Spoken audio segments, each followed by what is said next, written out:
Pas ngetek nih gue udah, wah, Chan, akhirnya po jeruk. ada setan yang ngikut, soalnya pas gue nyampe rumah, teman-teman yang lagi nginep di rumah tuh ada yang mimpi hutan bambu.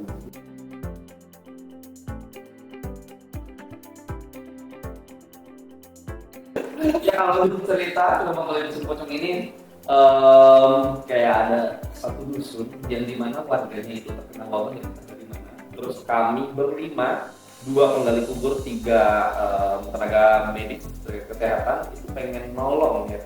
Itu begitu udah sampai sana. Itulah kalau sesuatu. Iya.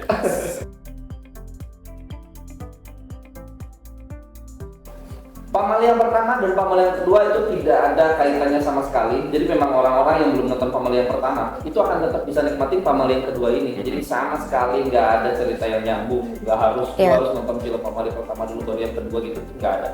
Ini adalah film baru juga. Justru makanya sebenarnya namanya bukan Pamali 2 dan Pamali Dusun Pocong karena ini bukan sequel langsung. Ini tuh sebenarnya itu cuman dalam universe yang sama, dalam universe Pamali. Jadi sebenarnya mau ditonton sebagai stand alone film itu juga bisa. Kalau untuk yang sekarang mungkin kita bisa dinilai remaja-remaja kampung aja gitu, langsung pagi kayak gitu. Itu memang baik dan tulus kalau kita dulu, terus ceria juga orangnya dan dia cuma libur berteman, sorry berteman sama Deden. Yoi. Nah kalau Deden karakternya itu dia penakut juga, lumayan penakut. Terus dia tuh datang ke desa ini untuk ngebantu Cecep sebenarnya. Emang di filmnya nggak dieksplor sih sisi ini, tapi ini secara karakter itu aku di sini mau ngebantu sahabat aku untuk ngebantu si desa ini, dan di sini emang ya udah aku di sini eksplor jatuhnya ya kayak kerjaan baru lah gitu. Jadi emang sebenarnya sebagai penggali kubur itu bukan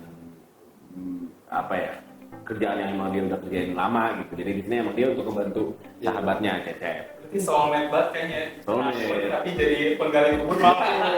Romansnya kuat banget. Gitu. Teman main gaplek lah ya. Iya. Iya.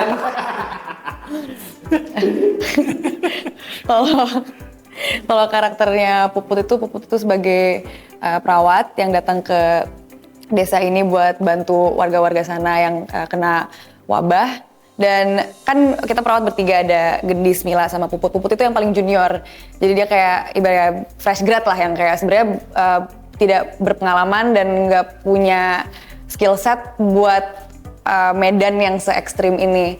Dan dia itu karena masih muda dan masih paling junior di sini tuh, dia itu masih yang sebenarnya itu dia di masa pembuktian dirinya, jadi dia mau banget ngebantu desa ini, tapi karena dia juga sebenarnya segan sama senior-seniornya si Mbak Mila sama Mbak Gendis, dia juga personalitinya itu lebih sebagai pendiam, tapi masih ada berapi-api banget kayaknya buat ngebantu warga-warga desa sana.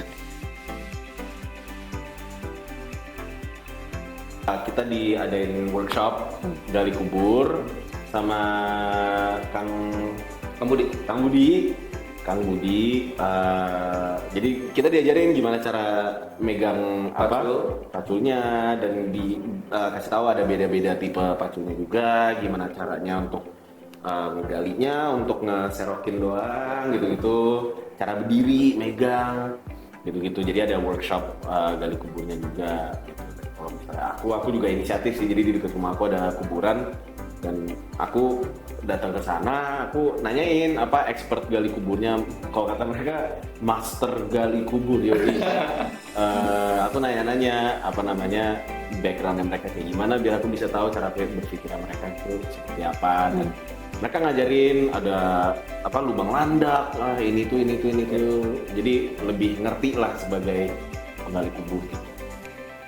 Kalau kakak nih dibuka sekarang YouTube-nya, mungkin isinya kayak podcast apa gitu kan. belajar bahasa Inggris 5 menit pede. Gue belajar macul kan di story itu gue lihat di YouTube ya, belajar macul. Ada yang teksi Jawa Tengah, Jawa Timur, buset. Ini dipakai yang mana? Gitu kan. Akhirnya diajarin lah sama Kang Budi. Terus dapat insight juga dari Buki setelah udah riset kayak oke, ternyata seperti segala macam dan ya udah alhamdulillah jadi nyaman sama pacul sih. Dan lucunya tuh aku setelah syuting itu beberapa 2 bulan sebulan kemudian kalau nggak salah kucing aku tiada. Wah anjir, gue kira kucing lu dari begini. Oh iya siap. Itu bukan cerita lucu sih. Iya. Itu Iya mati Oh, kucing so gua. sorry. Terus jadi kayak gua ke halaman gua gali sendiri. Jadi yang gua pelajarin tuh kepake gitu. itu kebetulan, tapi itu bukan cerita lucu sih. Ya itu jadi kayak gue ngerasa semua peran tuh ada iya ada nyawanya sendiri. Very interesting. Kalau aku ada ini kayak treatment sendiri gitu atau riset sendiri? Buat jadi perawat. Ya perawat juga kita pun dapat workshop sendiri buat kayak first aid, buat kayak nanganin orang yang kejang, cara ngambil kayak your vitals gitu, kayak cek darah, cek tekanan darah, cek temperatur, itu kita semua kita diajarin. Awal-awal tuh kita nggak langsung reading, kita langsung ketemu dulu, Ya, ngobrol pertemuan pertama. dulu, bonding dulu, kenalan dulu, saling ya kenal satu sama lain, terus baru tuh kita reading, terus kita mengembangin karakternya juga bareng-bareng, jadi kita juga ngelewatin apa ya fase-fase yang dimana kayak oh karakter lu kayak gini, oh orang lu tuh sebagai orang kayak gini, karakter lu tuh kayak gini, terus ya Fajar juga anaknya kocak banget dan menurut aku kan apa ya humor itu adalah sesuatu yang bisa nyatuin orang-orang kan gitu. And iya dan kita juga nyambung banget sih, seumuran juga dan asik banget. Jadi ada satu scene yang dimana gue tuh ketakutan dan jadi di karakter Deden itu tuh dia orang Sunda. Jadi gue tuh harus belajar dialek Sunda, aksen Sunda. Untuk bisa masuk gitu karakter jadi Kang Deden gitu kan.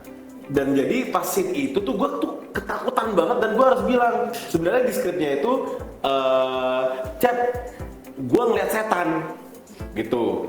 Nah tapi kan gue ngerasa gue ngomong sama sahabat gue yang orang Sunda juga nggak mungkin dong bahasa Indonesia biasa, artinya harus bahasa Sunda. Jadi gue ngomongnya, gue nanya, Jar, ini ngomongnya gimana ya kalau bahasa Sunda? Oh, aing nempok jurik, gitu kan? Nah, udah ketawa kan? Udah ngerti kan apaan? Pas ngetek nih gue udah, Jar, aing nempok jeruk.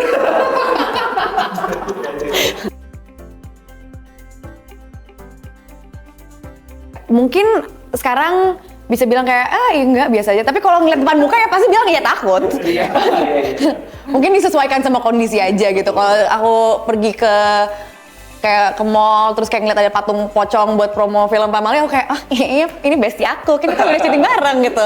Tapi kalau lagi di tengah hutan terus tiba-tiba ngeliat pocong langsung oh no, kabur. Iya. Ingin mau apa, jeruk? Jeruk gitu sih. Kalau gue tuh lebih ke orangnya denial. Jadi kalau ada suara-suara gitu, kucing. Jadi untuk preparasi film ini tuh lumayan gue sampai kayak nongkrong di kuburan. Terus waktu itu pas kita lagi riset ke kuburan, terus kayak ya ke ini, tapi siang-siang jadi kayak nggak tahu sekarang juga. Tapi waktu itu pas kita lagi test camp, gue harus nambahin banks gue ketakutan kan. Jadi gue minta tolong sama salah satu telco kita, Denny ini yang lagi duduk sini, sialan banget nih orang. Soalnya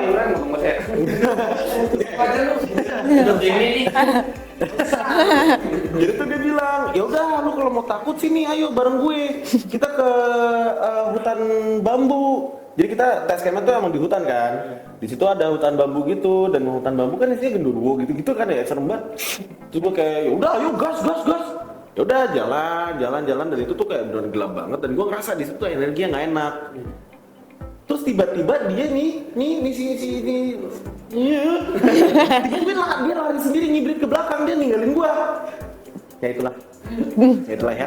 Habis itu kayak gua ke ikutan setan. Ada setan yang ikut, soalnya pas gua nyampe rumah teman-teman yang lagi nginep di rumah tuh ada yang mimpi hutan bambu for some reason. Oh ya. Men. Ini. Jadi sebenarnya kalau lihat pocong depan muka lo takut atau enggak nih? Pertanyaannya. Tetap denial. Kalau di depan muka. Iya, kalau misalnya kayak pocong. Disuruh banget nih Pak, lu denial guling, apa gitu, enggak kan? Jeruk gitu. Gue jadi referensi gitu. Oh kayak gini ya ternyata. Aktor. Kalau gue tuh maksudnya tidak bermaksud untuk sompral juga, cuman untuk kondisi sekarang karena belum pernah ngalamin mungkin atau apa. Iya. Setiap melihat di film atau dimanapun, jarang yang merasa bahwa gue ketakutan dengan sosok ini. Iya. Pas melihat, bukan bermaksud sompral tadi Sompral banget. Pas gue nonton teaser sama trailer Family Dusun Pocong, gue bertakut banget. Oh my god. Serem banget. Tapi emang sih. Iya, emang lumayan tegang ya nontonnya. Di Ciwidey Kita biasa menyebut Ciwidey. di Cidewey. Cidewey. Apa kebun-kebun teh. Kalau misalkan abang buka berita nih sekarang mungkin kapan lagi .com juga meliput ada beritanya atau apa itu pesawat Helikopter jatuh di Ciwidey. Nah itu Deket. lokasi. Iya, Kami deket lokasi kita. H+2 pindah lokasi Di situ. itu ada, tapi alhamdulillah memang nggak ada korban gitu. Iya. Memang bikin shock aja. ada berita itu ya. Kalau aku malah nggak ada sih pamali yang aku langgar, karena meskipun memang belum pernah menyaksikan bagaimana konsekuensi pamali itu, tapi sebenarnya tuh mikir kayak jangan deh gunting kuku malam-malam, atau jangan deh cukur rambut malam-malam atau apa segala macam tuh. Meskipun memang ada percaya ada nggak percaya juga, karena belum pernah nyaksiin konsekuensi itu sih. Kalau ini. Kalau aku pamali yang aku kayaknya paling sering langgar itu aku nggak tahu ini pamali atau nggak, yang pokoknya perempuan kalau nyapunya nggak bersih nanti dapat pasangannya berewokan. Suaminya bewokan. Iya. Iya. Aku nggak terlalu percaya pamali itu karena kayak kalau aku lagi males ya udah mau diapain gitu. Dan tipemu juga ya. Dan tipe aku juga jadi nggak masalah. Langsung aja dia. Iya, langsung aja, kamar aku berantakan banget. Porsi seremnya tuh sama-sama kayak di porsi masing-masing gitu loh. Kayak sama-sama serem tapi ya beda aja karena story gilanya kan juga beda gitu kan. Dan dua-duanya dipegang sama tim yang sama, sutradara yang sama, DOP yang sama, produser yang sama, aktor yang sama. Jadi walaupun kita belum nonton film Pamali Dusun Pocong ya kita yakin our leaders, team leaders kita Pak Mas Bobby, Pak Andi, DOP kita Bang Yud itu bisa membawakan cerita yang tetap serem dan sekeren film yang pertama. Saya Pak Darnugra. Saya Buki Basudewa Mansyur. Saya Arlailani. Jangan lupa saksikan film Pamali Dusun Pocong Mulai 12 Oktober 2023 di bioskop kesayangan kamu.